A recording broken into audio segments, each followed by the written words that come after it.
ভাইরা, শিরকের ব্যাপারে আল্লাহ রাব্বুল আলামিন পবিত্র কুরআনুল কারীমে আল্লাহ তাআলা সূরা নিসা ৪৮ নম্বর আয়াতে আল্লাহ কত সুন্দর করে আল্লাহ মানব জাতিকে জানিয়ে দিলেন, ইন্নাল্লাহা লা ইয়াগফিরু আন ইউশরিকা বিহি ওয়া ইয়াগফিরু মা দুনা যালিকা লিমান ইয়াশা بالله فقد افترى إثما عظيما। নিশ্চয় আল্লাহ রাব্বুল আলামিন তার সাথে শিরকের অপরাধকে আল্লাহ তাআলা ক্ষমা করবেন না, কিন্তু ইহা ব্যতীত যা কিছু বান্দা পাপ করবে, যা কিছু অন্যায় করবে আল্লাহ ক্ষমা করবেন। আর যে ব্যক্তি আল্লাহর সাথে শিরক করল সে মহাপাপে লিপ্ত হয়ে গেল। এই জন্য শিরকের অপরাধ সবচেয়ে বড় অপরাধ।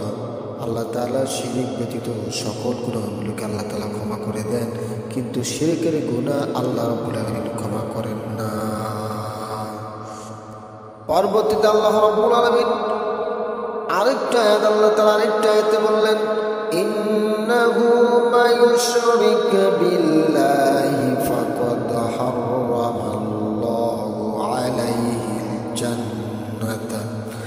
জান্নাতা ওয়া মাআওয়াহুন নার ওয়া মা লিয-যালিমিনা মিন আনসার।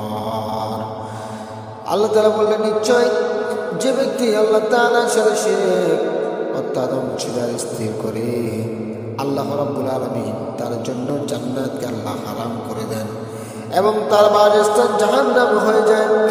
আর তার চাইতে কোনো সাহায্য নেই। সূরা মাইদার এই ৭২ নম্বর আয়াতে আল্লাহ রাব্বুল আলামিন এই কথাটি মানব জাতিকে আল্লাহ জানিয়ে দিয়ে দিলেন। এই জন্য আমার ভাইরা,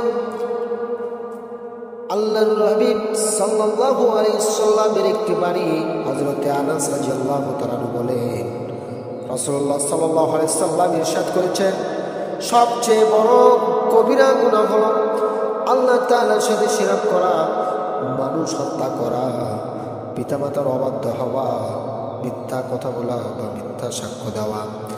আব্দুল্লাহ ইবনে মাসউদ রাদিয়াল্লাহু তাআলা বলেন, আমি রাসূলুল্লাহ সাল্লাল্লাহু আলাইহি সাল্লামকে জিজ্ঞেস করলাম, ইয়া আল্লাহর রাসূল, হে আল্লাহর রাসূল, আল্লাহর নিকট জঘন্যতম পাপ কোনটি?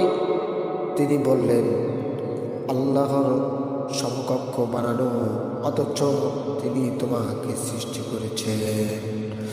সহিহ বুখারী হাদিসে এসেছে, হযরতে আবু যার গিফারী রাদিয়াল্লাহু তাআলা বলেন, রাসূলুল্লাহ সাল্লাল্লাহু আলাইহি সাল্লাম ইরশাদ করেছেন, আমার উম্মতের যে ব্যক্তি আল্লাহর সঙ্গে শরীক না করে মৃত্যুবরণ করবে সে জান্নাতে প্রবেশ করবে।